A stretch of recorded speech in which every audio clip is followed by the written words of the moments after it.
What if I told you that the biggest financial threat you face isn't inflation, taxes, recessions, or even government debt? What if the real danger is something you've never been taught to see, a silent mechanism buried deep inside the global financial system? One designed not to protect you, but to quietly drain your wealth over your entire lifetime. And what if this mechanism is so deeply embedded that even the people running it can't fully stop it anymore? Today, we're pulling back the curtain on what I call the silent wealth drain, engineered to keep citizens permanently dependent.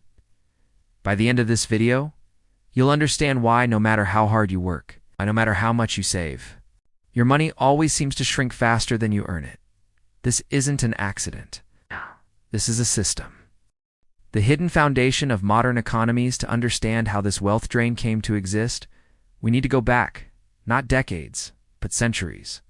Because long before digital money, long before central banks, even long before national currencies, there was a simple problem societies couldn't solve. How do you control people without using force? Kings tried armies, priests tried fear, merchants tried contracts. But all of them, everyone eventually arrived at the same solution. You control people by controlling their money. Enter the earliest versions of centralized financial power. The Medici family in Florence, the Bank of England. The Dutch East India Company, and later, the Federal Reserve System in the United States.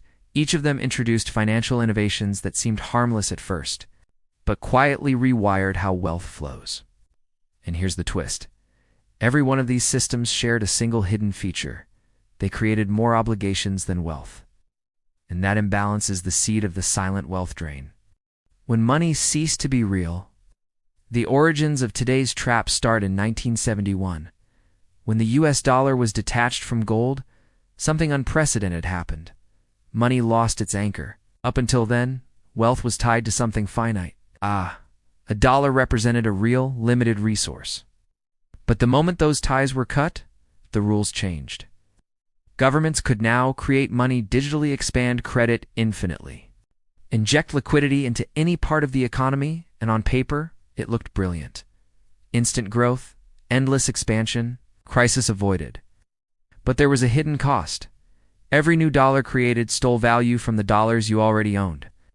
Not immediately, not noticeably, but slowly, constantly. Silently, this was the moment the wealth drain was born.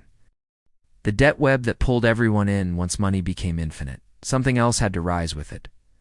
Debt, governments borrowed, corporations borrowed, banks borrowed, citizens borrowed. The entire structure of society began reshaping itself around one principle. The economy must grow every year, or it collapses. But for the economy to grow, people had to spend. And to spend, people needed debt. Credit cards appeared, student loans exploded, mortgages ballooned. Personal loans became normal. Debt was marketed as empowerment, a tool for opportunity. But in reality, it served one purpose: to lock citizens into perpetual repayment cycles that transfer wealth upward. And this system engineered a loop. New money is created, prices rise, salaries lag behind, people borrow to fill the gap. Debt payments drain their income, more money is created to fix the problem, the cycle resets, worse than before.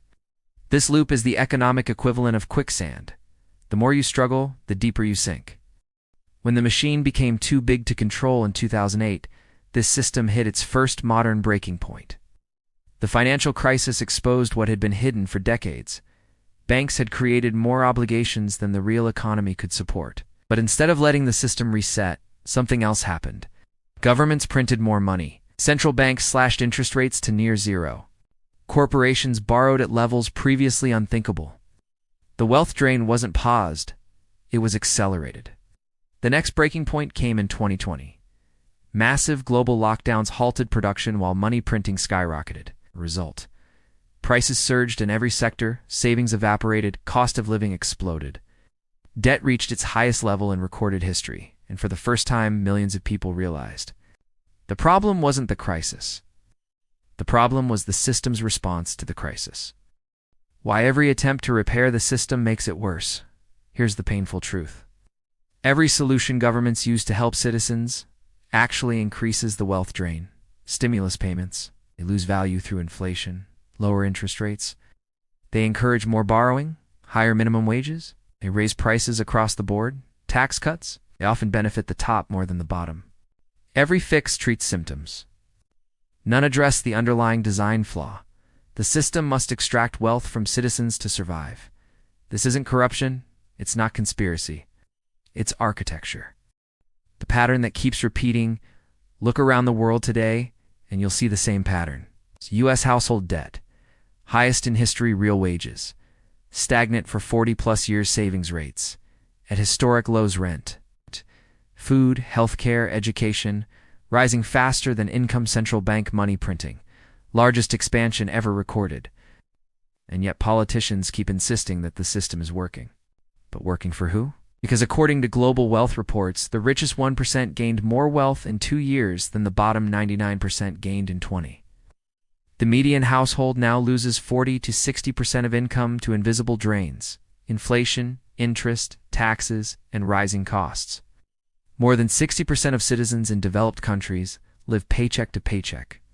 These aren't accidents. These are outcomes, repeating outcomes, predictable outcomes.